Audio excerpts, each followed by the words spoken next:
जहां कांग्रेस पार्टी ने समस्त हमारे चाहे पार्लियामेंट के 4 सीटों की घोषणा की बात हो, चाहे 6 जगह जहां पर उपचुनाव हो रहे, बाई इलेक्शंस हो रहे हैं, सभी जगह अपने पार्टी के नॉमिनीज़ की घोषणा कर चुके हैं। और निश्चित रूप में मैं समझता हूं जिस तरह से एक प्रारंभिक जिस तरह का मैं समझता हूं आउटकम आ रहा है, लोगों का रुझान आ रहा है, वो कांग्रेस पार्टी के पक्ष में आ रहा है।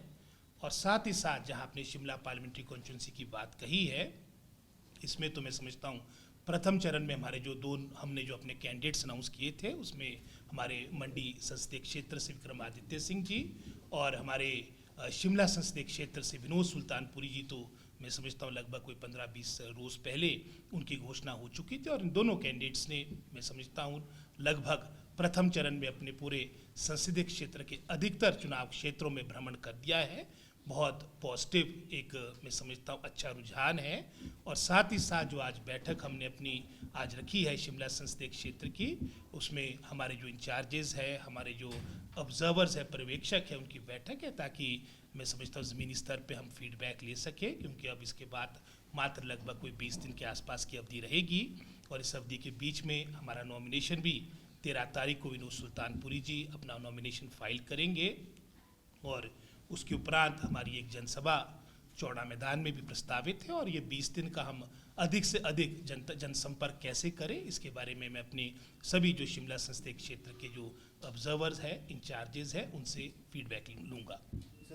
निश्चित रूप में इस बारी मैं समझता हूँ सूर्य उदय होगा। और जो जैसे आपने कहा कि 3 मरतबा आपके लगभग कोई 15 वर्ष की अवधि आपकी जो वर्तमान हमारे संसदीय क्षेत्र से जो सांसद रहे, भाजपा के रहे, और निश्चित रूप में जो कार्यकाल रहा हमारे भाजपा के सांसद का, विशेष रूप से जो 5 वर्ष का पीरियड निकला है, समय अवधि निकली है, पूर्ण रूप से निराशाजनक रहा है। चाहे उसमें MP लेड की डिस्ट्रीब्यूशन की बात हो, आपके उदाहरण के तौर पे आपने देखा होगा पिछले चुनाव 2019 में सर्वाधिक जो लीड हमारे भाजपा के प्रत्याशी को मिली थी, वो नालागढ़ विधानसभा क्षेत्र से लगभग 41,000 वोटों की लीड भाजपा प्रत्याशी के पक्ष में थी। और उसी प्रबुद्ध क्षेत्र नालागढ़ में लगभग 46 पंचायतें, 46 पंचायत है। और उन 46 पंचायत में भी 27 ऐसी पंचायतें जहां पर एक भी रुपया आपका MP लेड के माध्यम से 5 वर्ष में उन्होंने बंटित नहीं किया। और यही पूरी दशा, चाहे वो सिरमौर की बात हो, चाहे ज़िला शिमला की बात हो, मैं समझता हूँ बहुत ही अनइवन तरीके से पैसे का बंटन किया गया। और जहाँ दिया भी गया, मात्र अपने कार्यकर्ताओं को दिया गया। और जो हमारे मुद्दे थे विशेषकर आपके शिमला संसदीय क्षेत्र के, चाहे उसमें सिरमौर की बात करें, चाहे हम सोलन ज़िला की बात करें, शिमला ज़िला की बात करें, जो पब्लिक अनाउंसमेंट्स हमारे भाजपा के नेताओं की रही, चाहे उसमें मोदी जी की बात आती है, चाहे इनके अन्य शीर्ष नेताओं की बात आती है, कहीं पर भी मैं समझता हूँ हमारा पक्ष लोकसभा में रखने में असमर्थ रहे। और ये तो दूर की बात रही, साथ ही साथ दर्शन भी नदारद रहे, दुर्लभ रहे। आज मैं समझता हूँ इन सभी बातों को लेकर जनता जनार्दन ने अपना मन बना दिया है कि हमने अपना आशीर्वाद हमारे युवा प्रत्याशी, कांग्रेस पार्टी के प्रत्याशी विनोद सुल्तानपुर जी को देना है।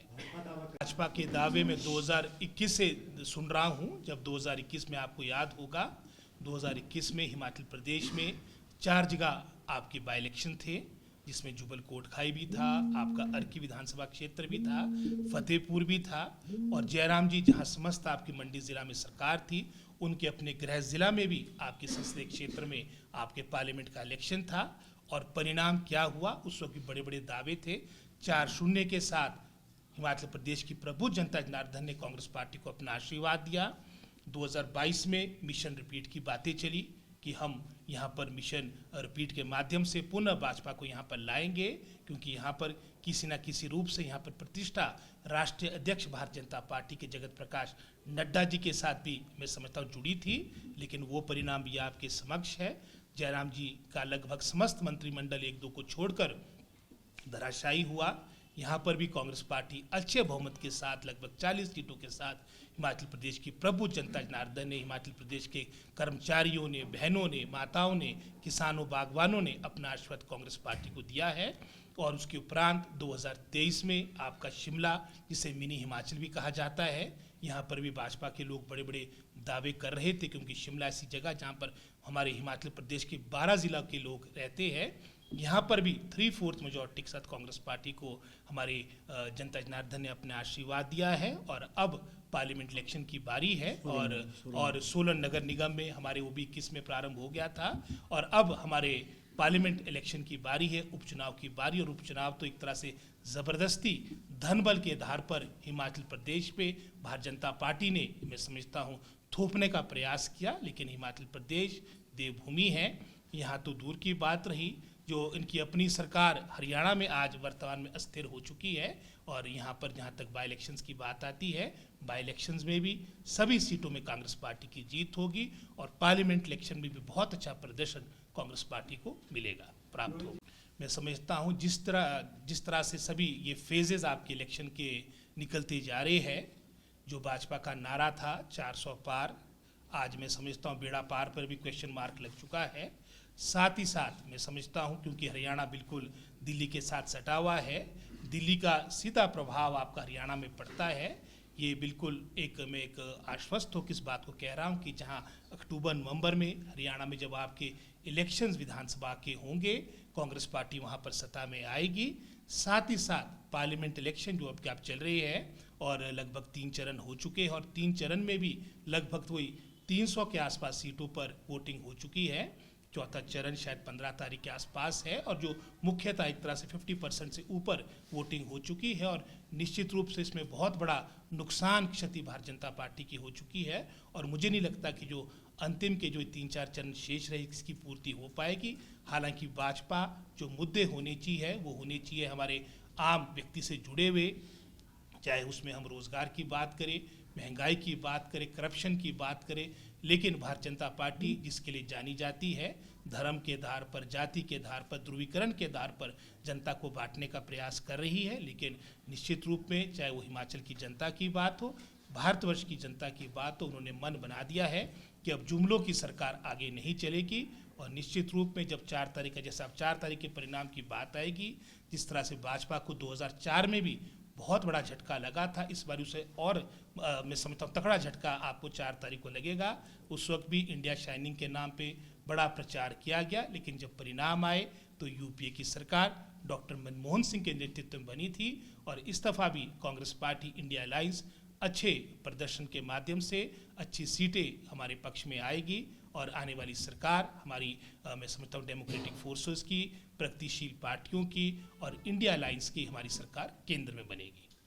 जैसे मैंने पहले कहा है, ये प्रयास कर रहे हैं कि धर्म के आधार पर, जाति के आधार पर, पोलराइजेशन के माध्यम से, ध्रुवीकरण के माध्यम से आप जो मुख्य मुद्दे हैं, चाहे नड्डा जी की बात हो, चाहे मोदी जी की बात हो, ये क्या है सच्चाई नहीं कि पिछले 45 साल के रिकॉर्डतम स्तर पर अनएम्प्लॉयमेंट भारतवर्ष में पहुंच चुकी है। आज हमारे मैं समझता हूँ फौजी भाइयों के लिए भी जो एक स्थायी आपके रोजगार की हमेशा एक नीति हुआ करती थी, वहाँ पर ही मात्र अब 4 वर्ष की अवधि के लिए अग्निवीर जैसी योजना लाई जा रही है, जिसका पूरी भारतवर्ष उसका मैं समझता हूँ भर्त्सना कर रही है। हमारे जो किसान बागवान है, क्योंकि कृषि प्रधान हमारा राष्ट्र है, और वो भी पूरे आपके मोदी कार्यकाल के दौरान अपनी मांगों को लेकर आंदोलनग्रस्त रहे। क्या ये सच्चाई नहीं? ये सारी मैं समझता हूँ जो बातें ध्यान भटकाने वाली बातें हैं, लेकिन दो मर्तबा ये हो चुका है। लेकिन तीसरी मर्तबा जैसे मैंने पहले भी कहा, कांग्रेस पार्टी को, इंडिया अलायंस को, हमारी जो सेक्युलर पार्टीज़ है, डेमोक्रेटिक पार्टीज़ है, जो हमारी प्रोग्रेसिव पार्टीज़ है, भारतवर्ष की जनता जनार्दन अपनी आशीर्वाद देगी। नड्डा जी ने तो 2022 के इलेक्शन में बड़ी बड़ी बातें की थी और उस वक्त भी कांग्रेस पार्टी ने हिमाचल प्रदेश में बहुत अच्छा प्रदर्शन किया है और निश्चित रूप में आने वाले चुनाव में, उपचुनाव में कांग्रेस पार्टी का बहुत अच्छा प्रदर्शन रहेगा। जीत के बारे में तो मैं पहले ही कह चुका हूँ आपको कि हम बिल्कुल आश्वस्त है। और साथ ही साथ आज जो नॉमिनेशन है हमारे विक्रमादित्य सिंह जी का मंडी से, आनंद शर्मा जी का आपका कांगड़ा धर्मशाला में नॉमिनेशन होगा और उसके उपरांत मैं समझता हूँ रायजादा जी का, और जैसे हमारे विनोद सुल्तानपुर जी का मैं पहले भी बता चुका हूँ 13 तारीख को नॉमिनेशन शिमला में होगा और क्रमवार हमारे 14 तारीख से पहले सभी नॉमिनेशन जो बाई इलेक्शन में हमारे प्रत्याशी खड़े किए गए हैं सब अपने नॉमिनेशन फाइल करेंगे और मजबूती के साथ जनता जनार्दन के बीच, अपने देवतुल्य जनता जनार्दन के बीच उनका आशीर्वाद लेंगे। और कांग्रेस पार्टी का कार्यकर्ता भी ऊंचे मनोबल के साथ 68 विधानसभा हलकों में मैं समझता हूँ कार्य कर रहा है और नॉमिनेशन के बाद इन सभी बातों में गति आएगी।